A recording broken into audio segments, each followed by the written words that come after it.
सभी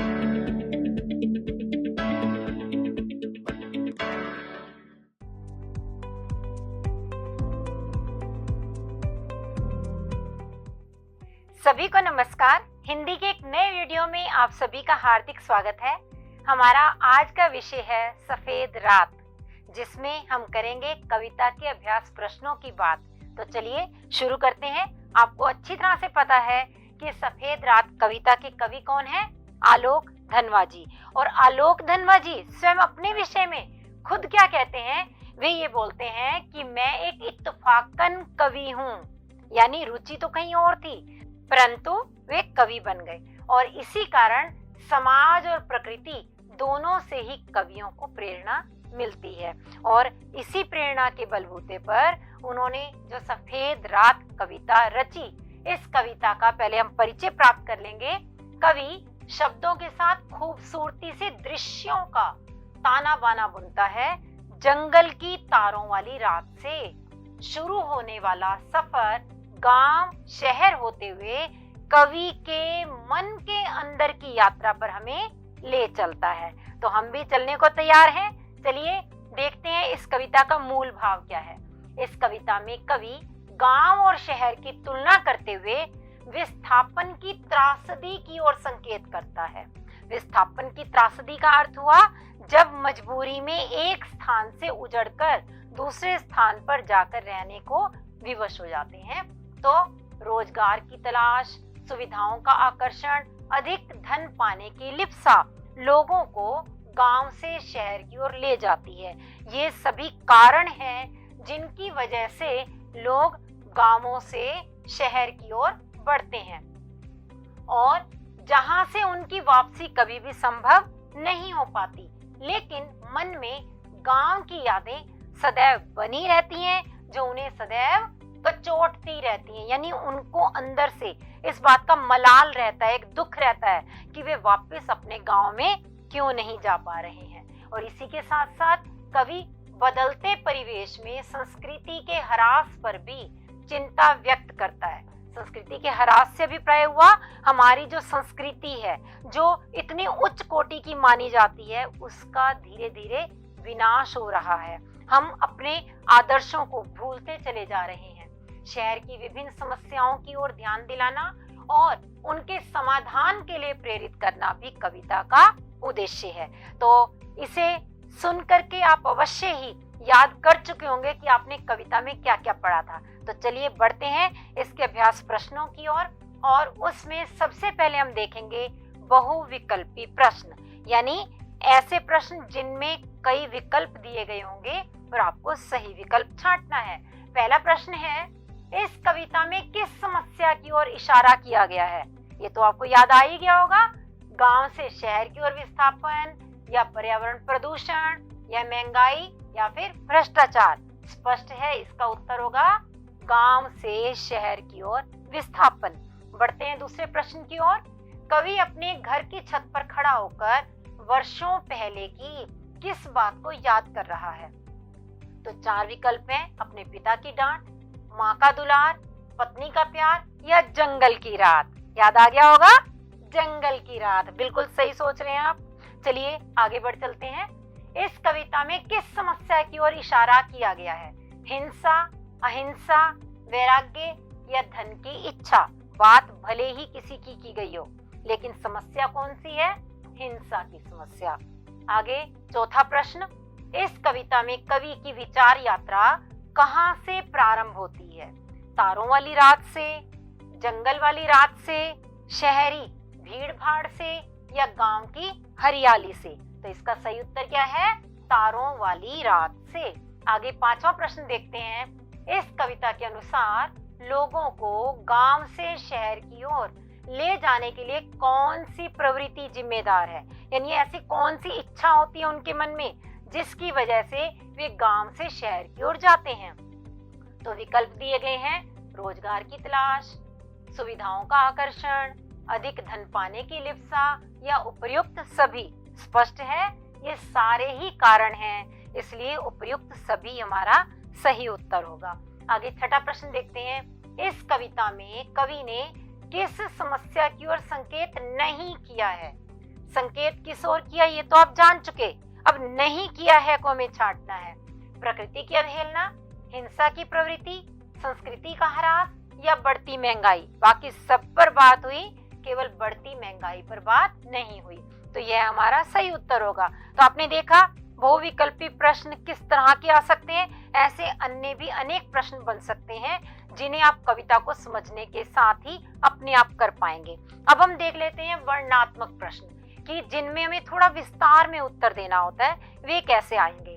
तो देखिए पहला प्रश्न, सफेद रात कविता के शीर्षक की सार्थकता पर प्रकाश डालिए। शीर्षक की सार्थकता यानी यह नाम इस कविता का क्यों रखा गया, उसके पीछे क्या कारण है, क्या यह नाम सही है। तो इसका उत्तर होगा सफेद रात शीर्षक प्रतीकात्मक है।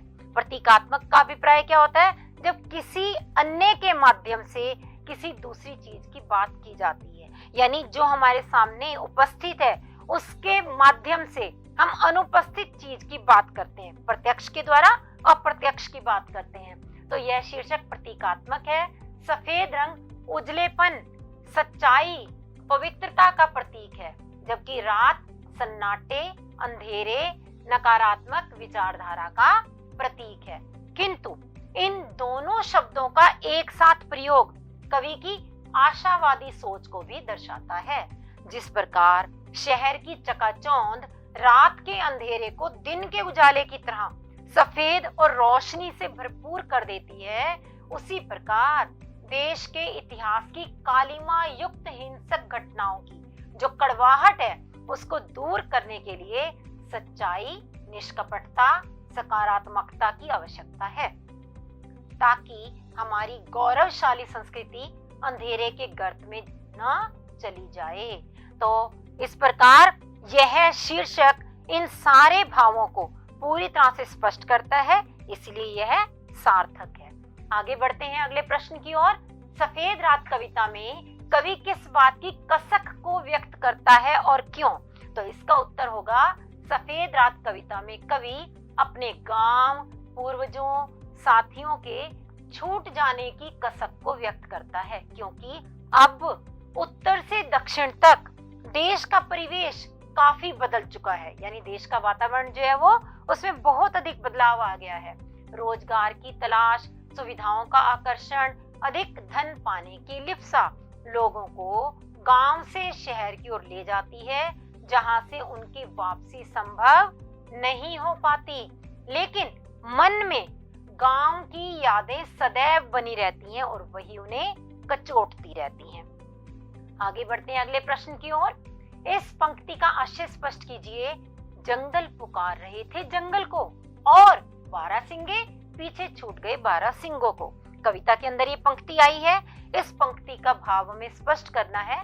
तो सफेद रात कविता में कवि पूर्णिमा की रात में चांद को देखते हुए कई बरस पहले की एक रात का स्मरण करता है, याद करता है, जब इसी तरह पूरा चांद आसमान पर चमक रहा था और आसपास जंगल जैसी हरियाली थी। यहाँ पर जंगल शब्द जो है दो बार आया है, एक ये जंगल और एक ये जंगल, इसीलिए क्या कहा, वहाँ जंगल जैसी हरियाली थी। वह जंगल सन्नाटे रूपी जंगल को आवाज दे रहा था। दो जंगल हो गए ना, एक तो हरियाली वाला और दूसरा सन्नाटे वाला। ऐसा लग रहा था जैसे बारहसिंगे अपने पीछे छूट गए बारहसिंगों को बुला रहे हों, जो पीछे सुनसान मोड़ पर ऊंची ऊंची झाड़ियों में गायब हो गए। अर्थात अपने साथियों के बिछुड़ने की कसक और प्राकृतिक जीवन की ओर लौटने की इच्छा, इन दोनों को ही यहाँ प्रतीकात्मक रूप में व्यक्त किया गया है। चलिए बढ़ते हैं अगले प्रश्न की ओर।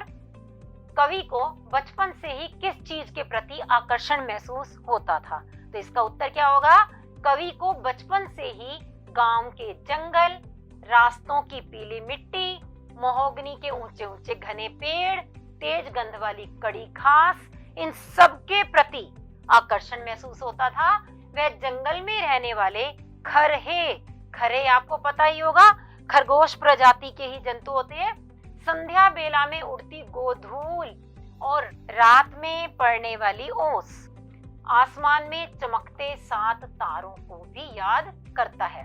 कवि यह भी स्वीकार करता है कि उसे बचपन से ही आधी रात के बाद के खाली फुटपाथ और खुली छतें ये भी आकर्षित करती रही हैं। चलिए अगले प्रश्न को देखते हैं। कविता का मूल भाव या फिर प्रतिपाद्य अपने शब्दों में लिखिए।